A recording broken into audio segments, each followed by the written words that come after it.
نحمده ونصلی علی رسولہ الکریم اما بعد۔ دوستو، عزیزو، ماؤں بہنوں، آج میں چند باتیں جو ہمارے یہاں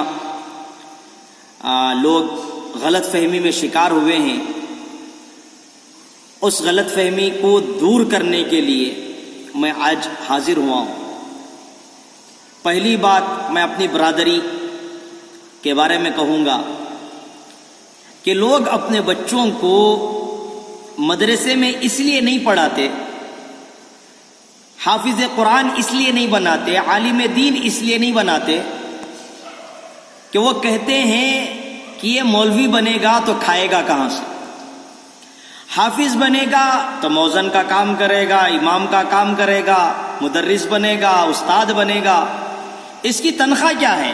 8,000 10,000۔ اس ڈر سے، کھانے کے خوف سے لوگ اپنے بچوں کو مدرسے میں داخلہ نہیں کرواتے، حافظ قرآن نہیں بناتے۔ آپ سے کہتا ہوں کہ سب سے پہلے آپ اس نظریے سے اپنے آپ کو دور کرتے ہوئے، اللہ سے توبہ کرتے ہوئے 2 رکعت توبہ کی نماز پڑھ کر اللہ پر بھروسہ کرتے ہوئے مدرسے میں داخلہ کرواؤ۔ کیوں؟ اس لیے کہ یہ نظریہ اگر آپ کا ہے تو آپ نے گویا رزق کے معاملے میں اللہ کے ساتھ کسی اور کو شریک کر دیا۔ آپ رزق کے سلسلے میں ڈر رہے ہیں۔ وہ اللہ جو کیڑے مکوڑوں کو کھلانے والا، وہ اللہ جو خنزیر کو کھلانے والا، وہ اللہ جو کتوں کو کھلانے والا، وہ اللہ حافظ قرآن کو نہیں کھلائے گا؟ وہ اللہ اپنے کلام کو سینے میں رکھنے والے کو نہیں کھلائے گا؟ آپ ایک بات ذہن میں بٹھا لیں، ضروری نہیں ہے کہ جو بندہ حافظ قرآن ہو وہ مؤذن ہی کا کام کرے، ضروری نہیں ہے جو حافظ قرآن ہو وہ امامت ہی کرے، ضروری نہیں ہے کہ وہ مدرسے میں ہی پڑھائیں۔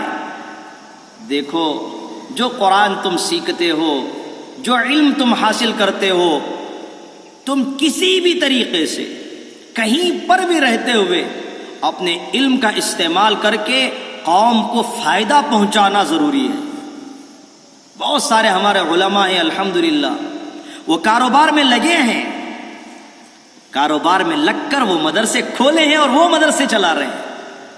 کئی ہمارے علماء ایسے ہیں جو مکاتب چلا رہے ہیں، یہ کاروبار کر رہے ہیں لیکن مکاتب چلا رہے ہیں۔ کئی علماء ہمارے ایسے ہیں جو امامت نہیں کر رہے، مؤذن کا کام نہیں کر رہے، مدرسے میں نہیں پڑھا رہے، لیکن یتیموں کی مدد کر رہے ہیں، ان کی کمیٹیاں ہیں، ان کے ٹرسٹ ہیں۔ علم کا فائدہ صرف مدرسے میں پڑھا کر نہیں ہوتا، مؤذن کا کام کر کے نہیں ہوتا، امام کا کام کر کے نہیں ہوتا، بہت سارے اور بھی کام ہیں۔ اس لیے یہ اپنے ذہن سے نکالیں، اپنے بچوں کو مدرسے میں پڑھائے، حافظ قرآن بنائے، عالم دین بنائے۔ یہ ایک ہماری برادری کی بات۔ دوسری بات، جو آج کل ماحول یہاں چل رہا ہے، ہمارے یہاں کالج میں جا کر بچے بگڑ رہے ہیں، بچیاں بگڑ رہے ہیں، سوشل میڈیا میں ہم دیکھ رہے ہیں 8 لاکھ سے 10 لاکھ لڑکیاں ہماری مرتد ہو چکی ہیں۔ رپورٹ ہمارے سامنے ہے، اس سے کوئی نظر انداز نہیں کر سکتا۔ لیکن ان سب چیزوں کے باوجود ہمارا یہ نظریہ ہرگز نہیں ہونا چاہیے کہ ہم اپنے بچیوں کو کالج میں نہیں بھیجیں گے۔ یہ غلط نظریہ ہے۔ کوئی عالم آپ کو یہ نہیں کہتا کہ آپ اپنے بچوں کو کالج میں نہ بھیجو۔ کوئی عالم آپ کو یہ بات نہیں کہتا کہ اپنے اپنی بچیوں کو ایجوکیشن میں آگے نہ بڑھاؤ، گھروں میں بٹھا کر رکھو، ایسا نہیں بولتے۔ کیا کہتے ہیں؟ دین کی تعلیم کے ساتھ، تربیت کے ساتھ، اللہ رسول کا خوف ان کے دلوں میں ڈال کر آپ کالج کو بھیجو۔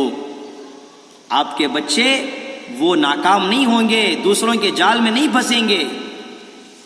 جتنی لڑکیاں مرتد ہوئی ہیں، اگر آپ پورا ان کے اوپر جا کر فوکس کریں گے، جا کر تحقیق کریں گے، تو آپ کو معلوم ہوگا یا تو ان لڑکیوں میں ایسی لڑکیاں تھیں جن کے اندر دینداری نہیں تھی، دوسرا ایسی لڑکیاں ایسے گھرانے کے جو غربت کی وجہ سے دوسروں کے ساتھ چلے گئے۔ آج کل ہمارے یہاں سسٹم ہے کہ جوڑے کے پیسے لینا، 3 لاکھ 4 لاکھ 5 لاکھ، غریب بندہ اس کے 2 3 لڑکیاں ہوتی ہیں، وہ اپنی بچیوں کو جوڑے کے پیسے نہیں دے سکتا، وہ گھروں میں بھی غربت کی باتیں کرتے ہیں۔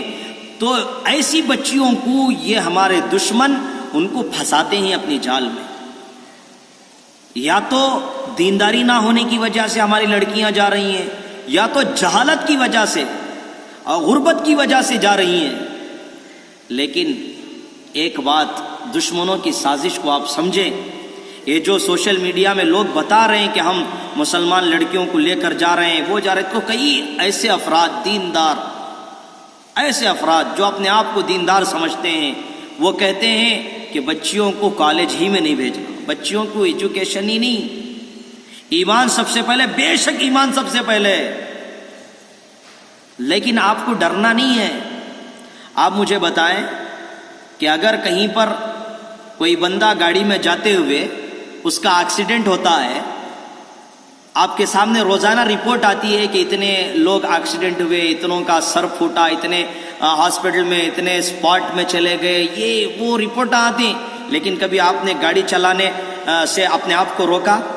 کہ آپ پیدل جاتے ہیں، کار نہیں چلاتے، گاڑی نہیں چلاتے؟ کتنی رپورٹیں ہیں؟ ایسی ہی ایک رپورٹ ہے جو دردناک رپورٹ ہے کہ بچیاں مرتد ہو رہی ہیں، لیکن اس کا حل یہ نہیں کہ آپ ان کو ایجوکیشن سے روکو، اس کا ہرگز یہ حل نہیں ہے کہ آپ کالجز کو نہ بھیجو، اس کا طریقہ یہ ہے کہ آپ اپنی بچیوں کو تربیت کرتے ہوئے کالج کو بھیجو، دینی تعلیم کے ساتھ، پردے کے ساتھ۔ خود باپ کی ذمہ داری ہے کہ باپ خود اپنی بچی کو بٹھا کر لے جائیں اور جا کر کالج میں چھوڑیں، اور پھر وہاں سے لے کر آئے، باپ ہو، بھائی ہو، چچا ہو، ماموں ہو، جو قریبی رشتہ دار ہوتا ہے وہ جائیں، بچیوں کو لے کر جا کر وہاں کالج میں چھوڑے، اور وہاں کے پرنسپل ٹیچر سے تعلقات رکھے اور پوچھیں کہ ہماری بچی صحیح طریقے سے وہ اسٹڈیز کر رہی ہے یا نہیں کر رہی ہے، یہ آپ کی ذمہ داری ہوتی ہے۔ ایسا ہرگز نہیں کہ آپ اس کو کالج جانا ہی بند کرا دیں، اسکول جانا ہی بند کرا دیں۔ یہ دونوں طبقے کے افراد جو اپنے نظریات ایسے رکھیں، ان سے ہاتھ جوڑ کر گزارش ہے، خدا را اپنے بچیوں کے مستقبل کو خراب نہ کرو۔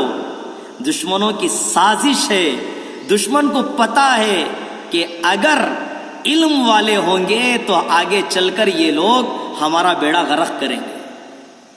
اب کی رپورٹ آپ لے لیں چند دنوں کی کہ کتنے ایسے ہمارے بچے اور بچیاں جو ٹاپ کیے ہیں، پی یو کی رپورٹ لے لیں آپ، تبسم شیخ نامی لڑکی رینک میں آئی، فرسٹ رینک، اور دوسرے بھی افراد ایسے ہیں جو ماشاءاللہ ہماری بچے اور بچیاں ایجوکیشن میں آگے بڑھ رہی ہیں۔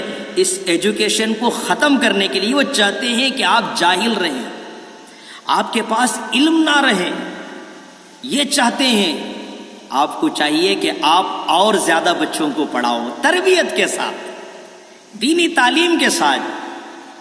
نوجوانوں کے جہاں دینی جوڑ ہوتے ہیں اس میں نوجوان سٹوڈنٹس کو بھیجو، جہاں اصلاحی مجلسیں ہوتی ہیں وہاں اپنی بچیوں کو بھیجو، اجتماعات میں بھیجو۔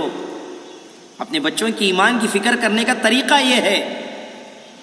اس لیے گزارش ہے کہ اپنے بچوں کو اور بچیوں کو دین و دنیا کی تعلیم پڑھا کر اپنے بچوں کا نام کرو، ان کو ایک مقام دو۔ جاہلوں کی کوئی اہمیت دنیا میں نہیں ہے میرے دوست۔